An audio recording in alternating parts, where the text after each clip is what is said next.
यहाँ पर एक संविधान में गलती क्या हो गया। साउथ इंडिया में कर्नाटक जो है कावेरी नदी के पनिया रोक देता है। उत्तर प्रदेश, बिहार, मध्य प्रदेश, इस सब संख्या से बड़ी संख्या में जो गाय है उसको तस्करी करके बांग्लादेश बॉर्डर पे ले जाते हैं। सब प्रधानमंत्री अपने साथ 6-7 मंत्रियों को भी रखते हैं। कोई राज्य बहुत दिमाग खाएगा तो निर्मला सीतारमण को रख देते हैं, जाओ दिमाग खाओ ना उनका, तो उनका दिमाग कहाँ।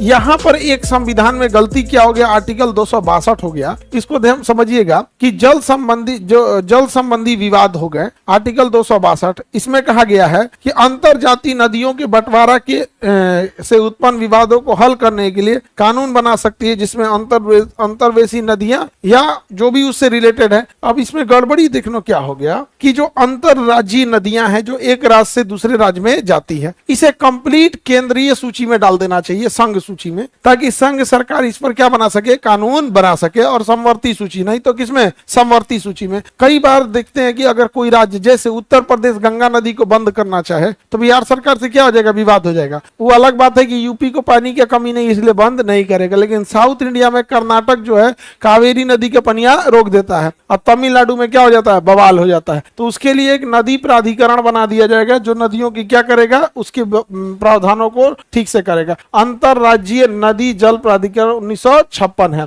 नदी बोर्ड की स्थापना कब हुई थी, 1956। इसके बावजूद बहुत सारे क्या होने लगे, विवाद हो गए। सबसे प्रमुख नदी विवाद को लेकर था तमिलनाडु और कर्नाटक के बीच कावेरी जल विवाद। इंटर स्टेट काउंसिल, इसी सब को दूर करने के लिए अंतरराज्यीय परिषद बनाया गया, इंटर स्टेट काउंसिल बनाया गया। ये काउंसिल में हर राज्य के मुख्यमंत्री होते हैं और प्रधानमंत्री भी होते हैं इंटर स्टेट काउंसिल में। और एक राज्य दूसरे राज्य में आपसी समझौता, कोई विवाद न उत्पन्न हो। कई बार क्या होता है कि जैसे बिहार जैसे राज्य में शराब बंद है, उत्तर प्रदेश में शराब चालू है, तो कई बार तस्करी वहां से आसानी से हो जाता है। अब इसमें कई ऐसा होता है कि कुछ चीजें यहाँ बंद है तो वहां पे खुली हुई है। समझ में आ रहा है कि नहीं आ रहा है। जैसे आप देखिएगा इंटर स्टेट मामले क्या आते हैं कई राज्यों से, जैसे उत्तर प्रदेश वगैरह में, उत्तर प्रदेश, बिहार, मध्य प्रदेश, इस सब संख्या से बड़ी संख्या में जो गाय है उसको तस्करी करके बांग्लादेश बॉर्डर पे ले जाते हैं सब। और वहां ये सब पुलिस को या किसी को पैसा खिला के बांग्लादेश में हिला देते हैं सब। और वहां उस गाय भैंस को काट के बीफ बना के वर्ल्ड को एक्सपोर्ट कर दिया जाता है। समझ में आ गया कि नहीं आ गया।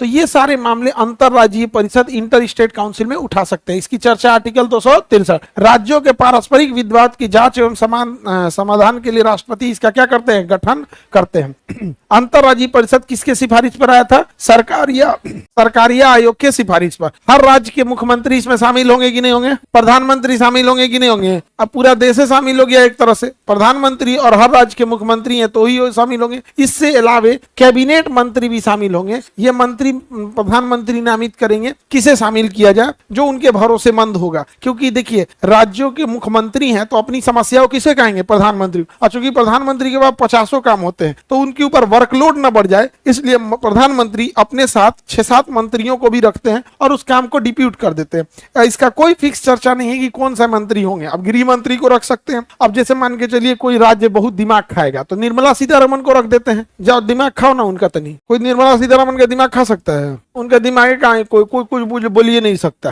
कोई बोलेगा, ले एक बार प्याज का रेट पूछा गया था, मैं प्याज नहीं खाती हूँ। हाँ, भारत का रुपया कमजोर होने पूछा गया कि रुपया बड़ा कमजोर हो गया, $1 85 रुपया हो गया। $1, कोई अमेरिका का $1 लेके आ रहा है तो इंडिया का 85 रुपया हो जा रहा है, तो हमारा रुपया कमजोर हो गया। तू कही कि ना रुपया नहीं कमजोर हुआ है, डॉलर मजबूत हो गया है। समझ में गया। तुम लोग अगर स्कूल में लेट से आओगे तो तुम लेट से नहीं आओ, बाकी सब पहले आ गया है। तो अपना अपना वो है, लेकिन विवादों को सुलझाने के लिए प्रयास किया जाता है।